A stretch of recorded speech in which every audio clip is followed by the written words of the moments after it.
الله عليكم ورحمة الله تعالى وبركاته داوديال كسو دوادا برنامج كندي عاوة يعيرها او انكو قادا ديجي دونو ورالكي اقدم بيي حقا سوقا كلا ايبسيقا عيارتو ايدا ugu horay hadii aad nagu cusub tahay waxaan ku xasuusinayaa in aad subscribe dhahato channelkeena adigoo riixaya calaamada gambaleelka hana naga iloobin inaad like saarto muuqaalkan mahadsanid aan ku bilaabano barnaamijkeena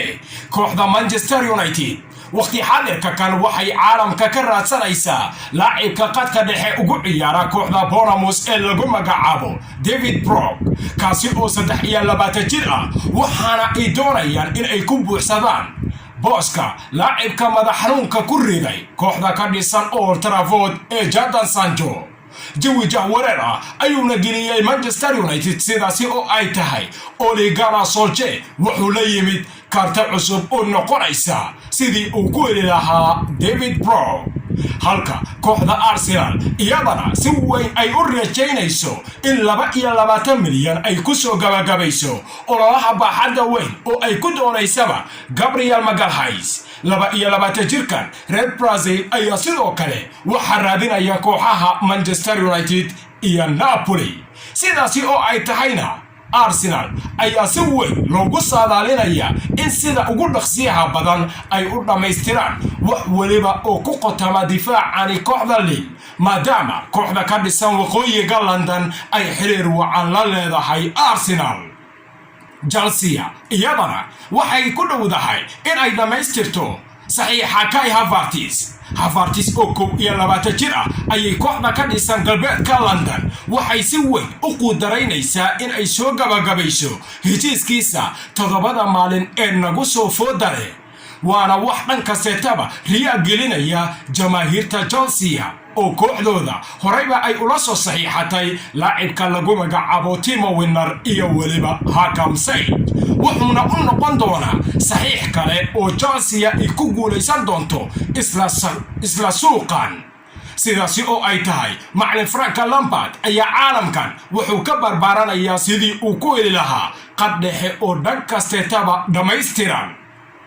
oo isna ku jiray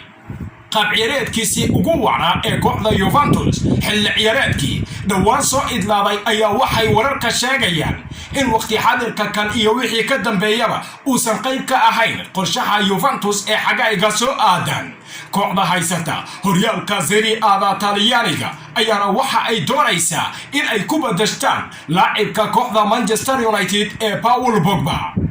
Yokastetaba waxa ka go'an sidii ay ku heli lahaayeen 27 jirka ku ciyaara Old Trafford iyo xulka qaranka Faransiiska ee Paul Pogba sidii ay ku heli lahaayeen Dybala ayayna u adeegsan karaan oo kaartadooda noqon doona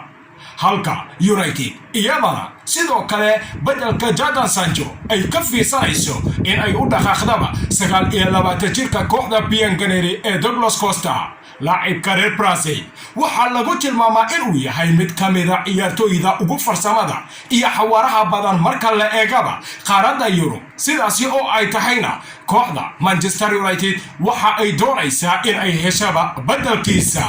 Lazio iyadana waxay qoondeynaysaa in waqti xaadirka kan iyo wixii ka dambeeyaba ay u dhaqaaqdo saxiixa laacibka lagu magacaabo Philip Anderson oo 27 jir ah kana tirsan kooxda West Ham Philip Anderson waxay u adeegsan doontaa kooxda Lazio badalka David Silva oo si lama filaan aha ugu biiray kooxda Real Sociedad wararka intaasi waxay ku darayaan difaaca Greek ah ee kooxda Arsenal Socrates isna in uu u weecan karo xagga iyo caasimada Talyaaniga ee Rome sababtana waxay noqonaysaa in kooxda caanka ah ee lagu magacaabo Roma aysan awoodi karin in ay bixiso beeca ay dalbanayso Manchester United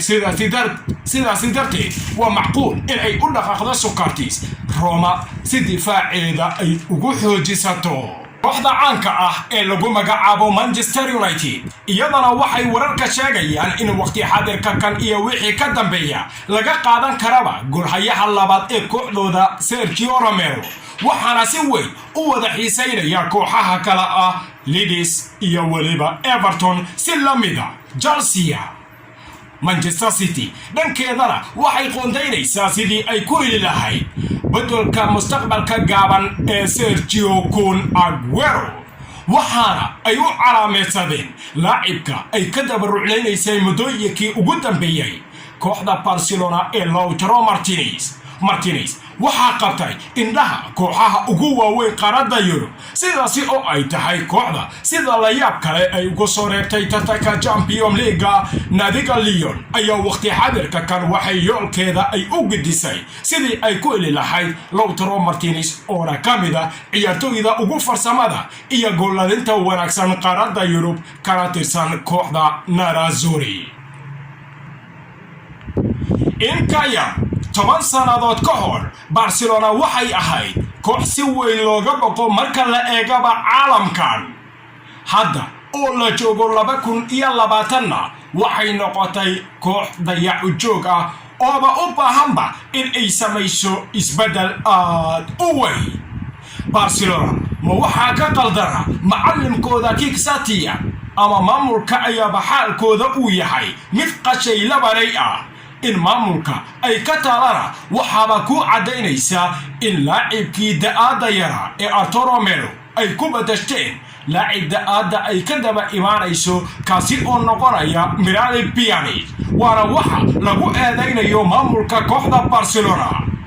si kasta oo ay noqoto calaamadaha haatan waxay muujinayaan in Ronald Koeman uusan noqon karin macallimka buuxa ee kooxda Barcelona. sababtana waxa ay noqonaysaa in uu yahay nin aanan khibrad badan haysan. inuu yahay halyayga kooxda Barcelona sababtoo ah waxa lagu ixtiraamaa in kooxda uu la qaaday 4 horyaal oo la Liga Spain ah si la mid ah tartanka Champions League, iyo in uu yahay ciyaaryahan uu macallin u soo noqday Johan Cruyff oo ah halyay hore oo soo matalay Barcelona iyo xulka qaranka Holland. sidaasi oo ay tahay wuxuu leeyahay debishaliinka looga baahan yahay istaadiyaha Camp Nou, laakiin uma istaagi karo in Barcelona uu ku soo celiyo sidii hore. oo kala duwan ayuu tababare u soo noqday 4 jeer oo ka mid ah 9kaasi jeerna waa la ceyriyay marka laga tago waqtigii uu iska casilay kooxdiisii Ajax Amsterdam uu macallin u ahaa sanadkii 2005. kooxdii ugu muddada dheereed uu joogana waxay ahayd kooxda Ajax, waxaana tababare u ahaa 4 sannadood. haatan su'aal weyn ayaa ka taagan mustaqbalka macallimka hogaamin doona kooxda Barcelona mustaqbalkiisa. sababtana waxa ay noqonaysaa in uusan lahayn khibrad sidaasi u badan. wararka xitaa intaasi waxay ku darayaan in uusan heli karin jilkii Barcelona ay u baahnayd, waxaana sabab u ah caabuqa coronavirus oo saameyn xun ku yeeshay dakhliga Barcelona. sidaasi darteed Barcelona ma u sahlana in ay bixiso lacaga badan.